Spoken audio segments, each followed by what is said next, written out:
Sometimes the biggest misunderstanding of your life begins with 5 simple words. Can you do me a favor? That was exactly how everything started for me.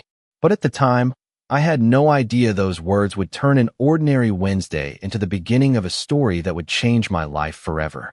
The strangest part was that I never confessed my feelings to anyone. I was only trying to help a friend. Yet somehow, the most popular guy at school ended up believing I had just confessed to him. It all happened inside our school library after classes had ended. The room was almost empty except for a few students quietly finishing homework. Noah Bennett stood near the large windows, sunlight spilling across the wooden floor while he returned a stack of books to the front desk. Even from across the room, people noticed him.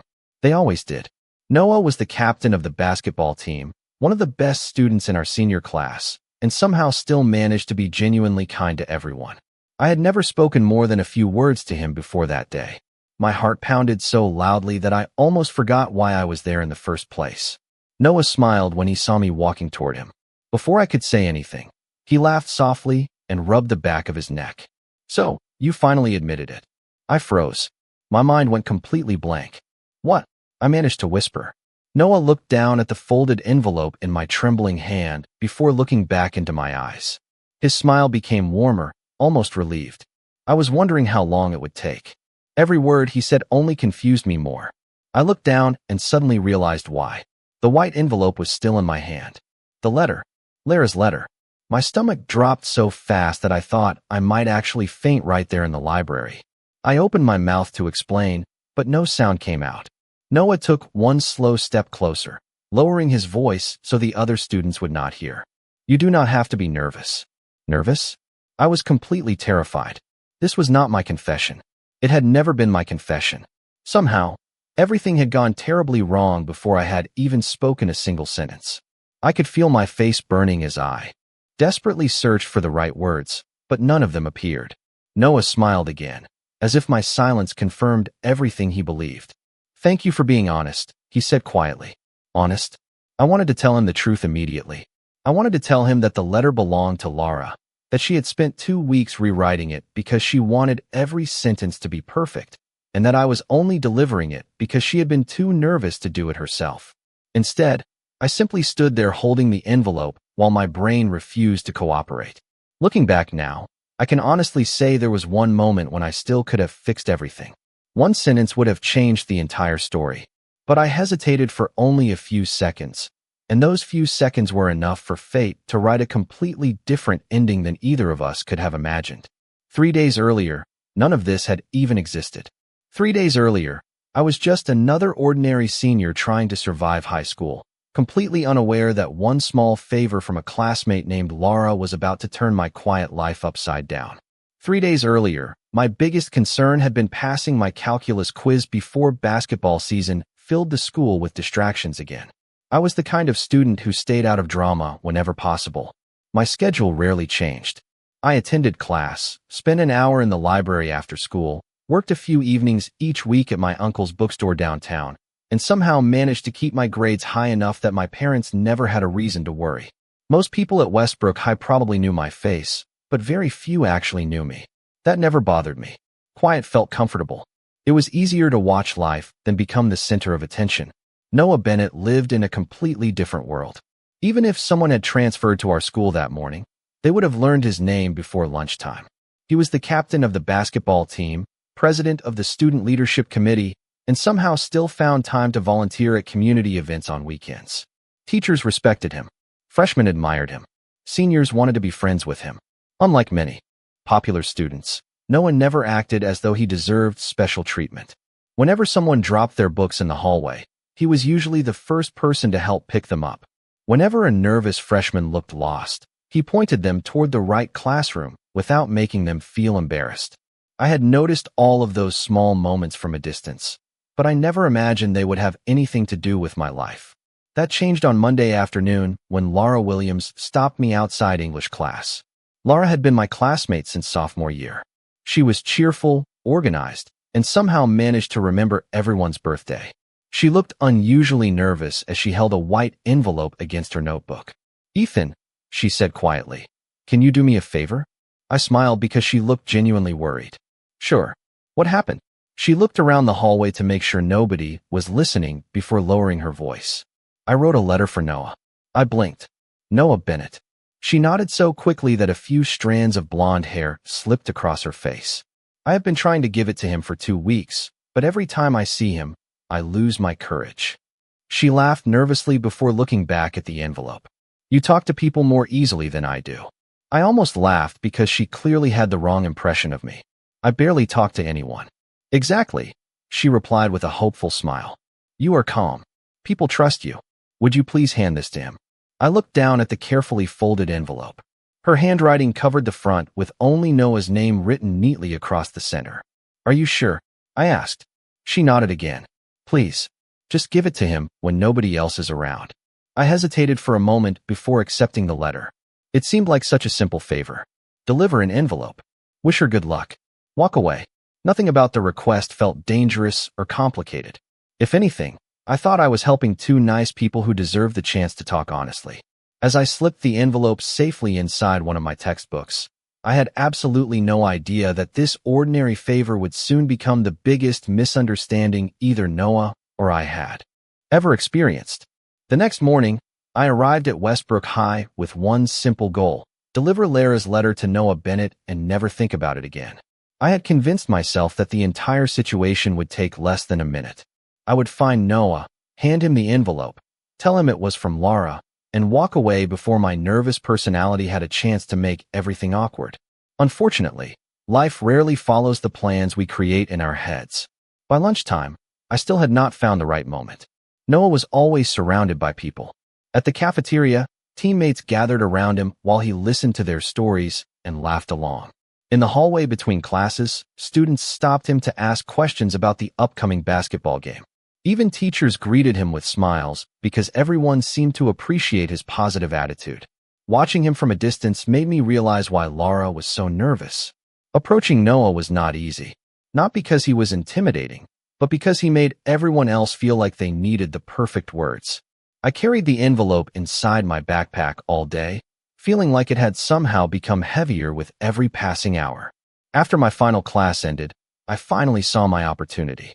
The library was almost empty, exactly like Lara had hoped. Noah was standing near the front desk, organizing books before heading to practice. My heart immediately started beating faster, even though I kept reminding myself that this was not my letter. This was not my confession. I was simply helping a friend. I walked across the room and stopped a few feet away. Hey, Noah. He looked up and smiled. Ethan, right? I was surprised he remembered my name. Yeah, I need to give you something. I reached into my backpack and pulled out the white envelope. This is from Lara Williams.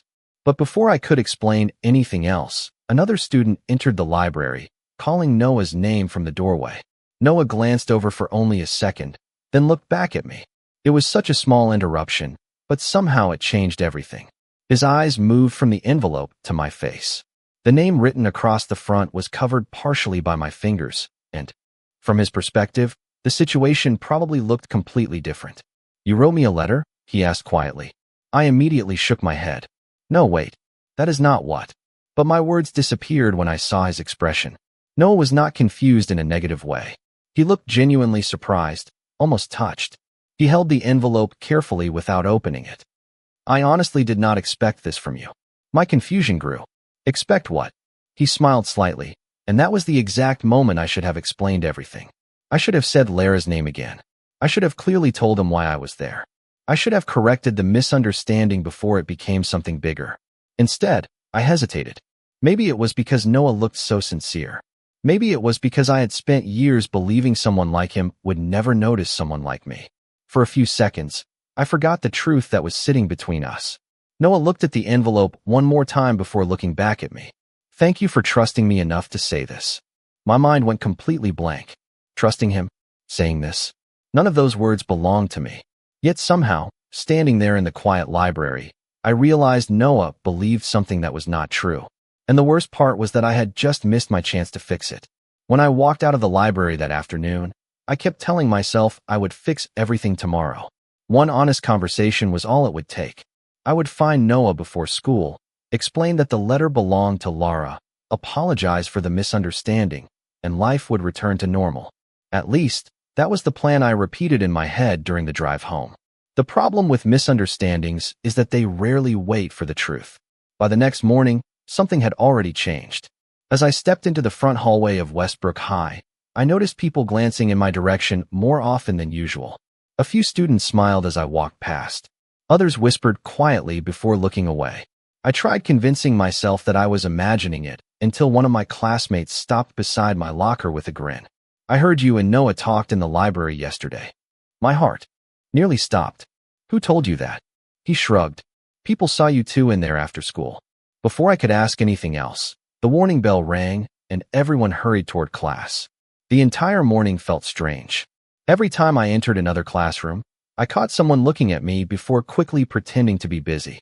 Whatever story had started spreading, it was moving faster than I could understand. During lunch, I spotted Lara sitting beneath her usual tree in the courtyard, reading a novel while eating a small salad. She smiled the moment she saw me walking over. "Did you give it to him?" she asked hopefully. I forced a smile that probably looked much less convincing than I intended. "Yes." Her eyes immediately became brighter. "Really? What did he say?" I hesitated. How could I explain something that barely made sense even inside my own head? "He accepted the letter." That part was technically true. Lara let out a relieved laugh. "I cannot believe it." "Thank you, Ethan. I thought I would lose my courage forever if I tried myself." Seeing how genuinely happy she looked made the knot in my stomach tighten even more. She still believed Noah knew the letter was from her. I opened my mouth several times, wanting to explain everything, but every attempt felt impossible. If I told her now, I would have to admit that I had somehow failed at the simplest favor imaginable. Before I could gather the courage, someone called my name from behind. I turned around and saw Noah walking across the courtyard carrying his lunch tray. He smiled the moment our eyes met and changed direction until he stopped beside our table. "Mind if I join you?" he asked politely.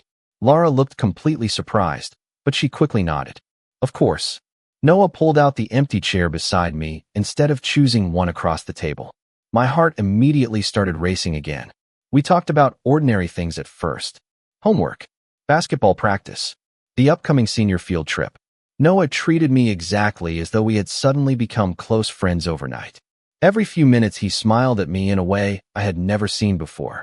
Lara quietly watched the conversation with growing confusion. She looked from Noah to me and back again, clearly trying to understand why the boy she liked seemed far more interested in talking to the person who had delivered her letter than to her. As the lunch bell rang, Noah stood and smiled once more. "I will see you after school, Ethan." I watched him walk away while my thoughts completely unraveled.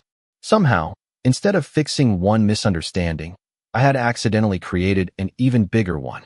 The rest of the school day passed in a blur because my mind never stopped replaying Noah's words. "I will see you after school, Ethan." He had said it so naturally, as though we already had plans together. The truth was that we had never spent more than a few minutes talking before this week. Every instinct told me to find him immediately and explain everything before the misunderstanding grew even larger. Unfortunately, every opportunity seemed to disappear the moment I reached for it. After my final class ended, I stepped into the hallway and spotted Noah waiting near the front entrance. He smiled the instant he noticed me. "Perfect timing," he said. "I was hoping I would catch you before you left." I swallowed nervously. "Actually, there is something I need to tell you."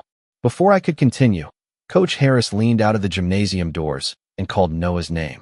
"Practice starts in 2 minutes." Noah looked disappointed for a brief second before turning back toward me. "Can we talk afterward?" I nodded automatically, even though I had promised myself I would explain everything right then. "Sure." He hurried toward the gym, leaving me standing alone once again. I spent the next hour pretending to study in the library while waiting for basketball practice to end. By the time I walked outside, the parking lot was nearly empty. Noah was already waiting beside the sidewalk with a backpack slung over one shoulder. "Thanks for waiting," he said. "Do you mind walking with me for a few minutes?" We headed down the quiet sidewalk that ran beside the football field. The late afternoon sun painted long shadows across the grass, and a cool breeze carried the sound of distant traffic beyond the campus. For several minutes we simply talked about ordinary things. He asked about my job at the bookstore after hearing another student mention it in class. I told him about recommending novels to customers and organizing shelves every weekend. To my surprise, He listened carefully instead of pretending to be interested. Then he admitted that he had always wanted to spend more time reading, but rarely knew where to begin. "Maybe you could recommend something," he said with an easy smile. I laughed softly. I could probably do that. The conversation felt unexpectedly comfortable.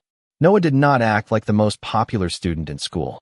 He asked questions, remembered little details, and actually waited for my answers instead of rushing to fill every silence. The more we talked, the more difficult it became to interrupt him with the truth. Finally, I took a deep breath. "Noah, about yesterday." He stopped walking and looked at me with patient eyes. "You do not have to explain anything before you are ready." I blinked in surprise. "What do you mean?" He smiled gently. "Whatever it took for you to hand me that letter must have been difficult. I respect that." My heart sank. He still believed every word of the misunderstanding. Before I could gather enough courage to correct him, his phone buzzed. He glanced at the screen and sighed. "My mom is waiting for me. I have to go." He took a few steps backward before smiling once more. "I am really glad we talked today, Ethan."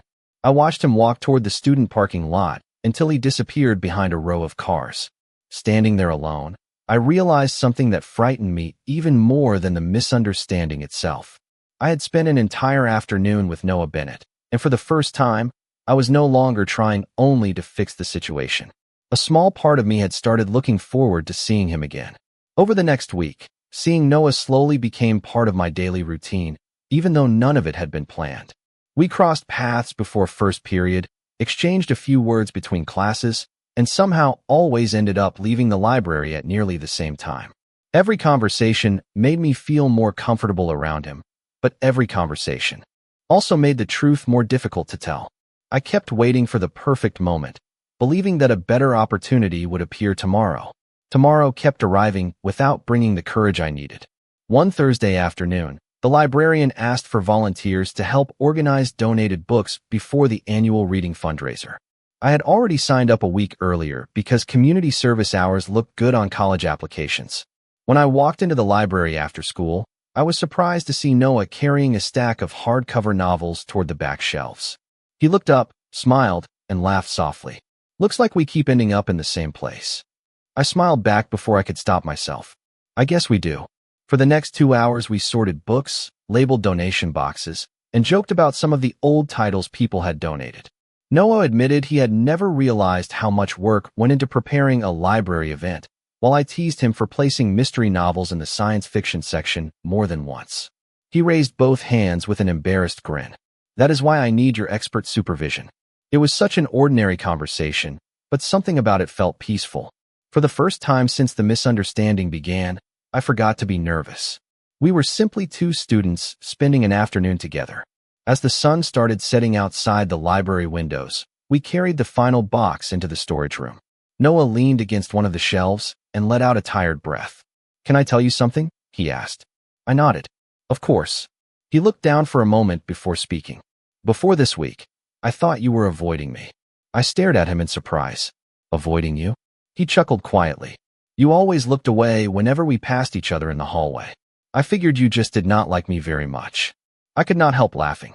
That was never true. I was just shy. He smiled in a way that made the room suddenly feel much warmer. I am glad I was wrong. Silence settled between us, but it was not uncomfortable. It felt honest. I realized that the image I had built of Noah over the past 3 years had never been accurate. He was not distant or impossible to approach. He was thoughtful, patient, and surprisingly easy to talk to once the conversation began. That realization only made the weight on my conscience heavier. I could not keep hiding the truth from someone who had shown me nothing but kindness. I took a slow breath and finally said, "Noah, there is something important I should have told you days ago." He looked directly into my eyes without interrupting. This time I refused to let fear stop me. "The letter." Before I could finish my sentence, the library door opened and the librarian called Noah over to help move another cart of donated books before closing time. Noah glanced toward the front desk, then back at me with an apologetic smile. "Do not go anywhere. I want to hear what you were going to say." I watched him walk away, knowing that my chance had been delayed once again, but something inside me had changed.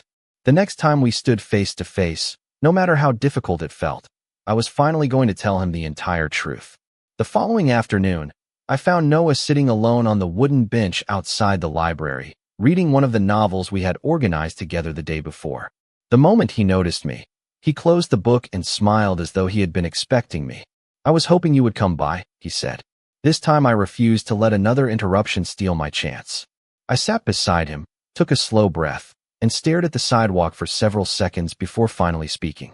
"I need to tell you the truth about the letter." Noah remained quiet, giving me all the time I needed. "The letter was never mine," I admitted.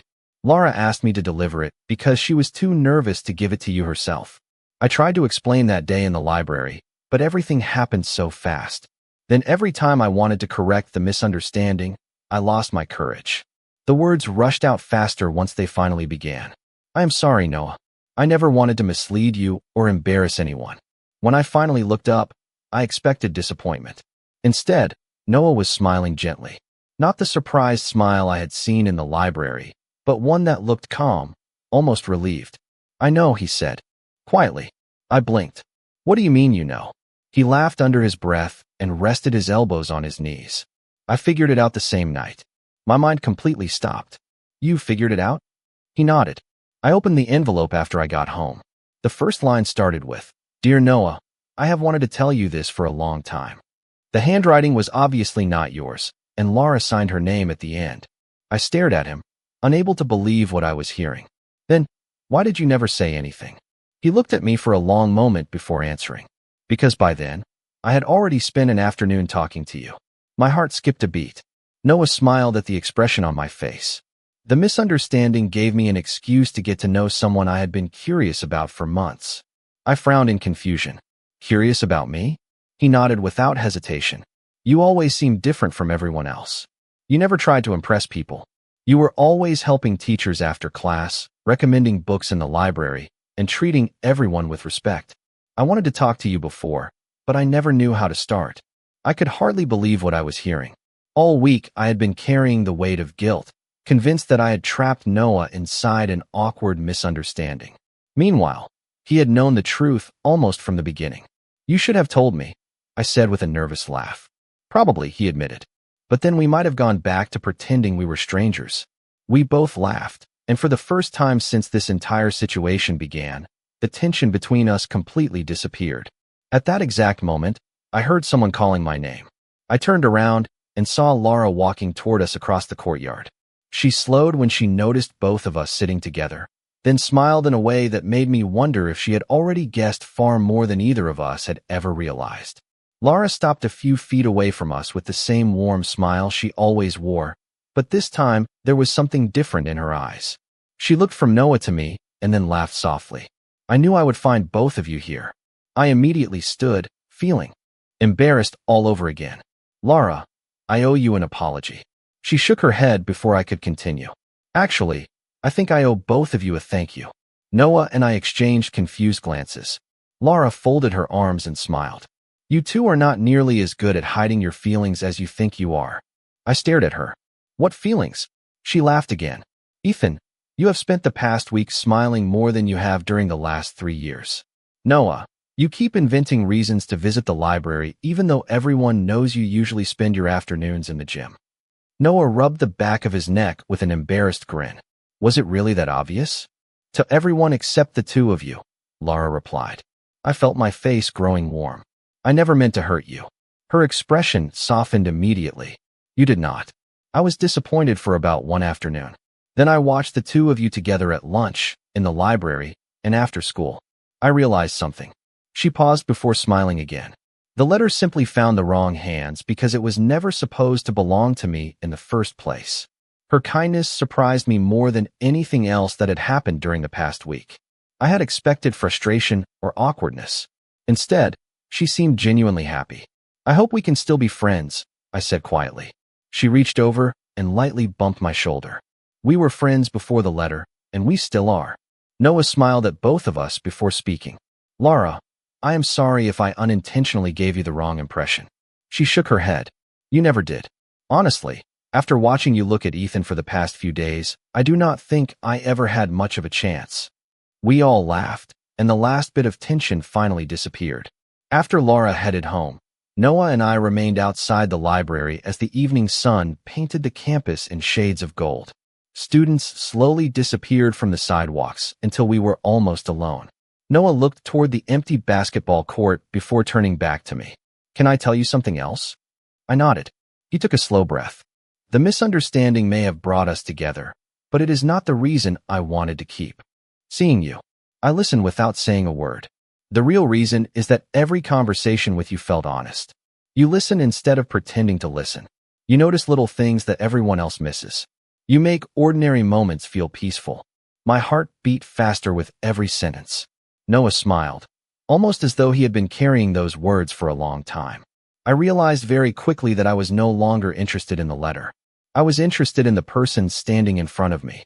For a moment, neither of us spoke. We simply stood together beneath the quiet evening sky, and I realized that the misunderstanding I had spent days trying to erase had unexpectedly led both of us to the one conversation that neither of us had ever been brave enough to begin on our own. Graduation arrived faster than I expected. One moment we were counting the weeks until final exams, and the next we were standing in matching blue gowns on the football field while families filled the bleachers with cameras, flowers, and proud smiles. As I adjusted my graduation cap, I found myself thinking about how different everything looked from just a few weeks earlier. Back then, I believed my biggest mistake had been delivering the wrong message to the wrong person. Now I understood that life sometimes had a strange way of leading people exactly where they needed to be. Noah walked over just before the ceremony began, carrying the same calm smile that had become one of my favorite sights. "Ready?" he asked. I laughed softly. "I think so." He looked at the crowd gathering around us. "You still look nervous." "I have always looked nervous." He smiled. "That is true." We laughed together as our classmates lined up behind the stage. Across the field, I spotted Lara waving at both of us before giving me an encouraging thumbs up. I smiled back, grateful that one unexpected misunderstanding had ended with friendship instead of regret. As our names were called one by one, we crossed the stage, accepted our diplomas, and shook the principal's hand. It was a simple ceremony, but every step felt like the beginning of something new rather than the ending of high school. After the celebration, students scattered across the campus to take photographs with friends and family. Noah and I quietly slipped away from the crowd and wandered toward the library, the place where everything had first gone so completely wrong. The building was closed for the afternoon, and the courtyard was peaceful beneath the warm spring sunlight. We stopped beside the same bench where I had finally told him the truth about the letter. "Funny," Noah said with a quiet laugh. "This place changed both of our lives." I nodded. "I spent days wishing I could go back and erase that misunderstanding." He looked at me with the same gentle expression I had come to know so well. "Would you change it now?" I thought about the question carefully before smiling. "No, because if I had explained everything immediately, we probably would have thanked each other, walked away, and never really talked again." Noah laughed softly. "That is exactly what I have been thinking." For a moment, we simply stood there, listening to the breeze move through the trees that surrounded the courtyard. Then Noah spoke again. "College is going to be different. New campus, new people, new routines." I nodded. We had both chosen the same state university without either of us realizing it until after we had submitted our applications. "Do you think we will still find time for library conversations?" I asked. He smiled. "I think we will make time." His answer felt wonderfully simple, just like the beginning of everything between us. We started walking toward the parking lot together, leaving our old school behind one slow step at a time. As I looked back one last time, I realized that the story everyone else believed had never actually happened. I had never confessed my feelings inside that library. Instead, I had accidentally opened the door to a friendship that slowly became something much deeper through honesty, patience, and ordinary moments shared together. Looking back now, I still smile whenever someone asks me how Noah and I first met. After all, it is not every day that delivering someone else's love letter quietly leads you to the person who is meant to change your own life.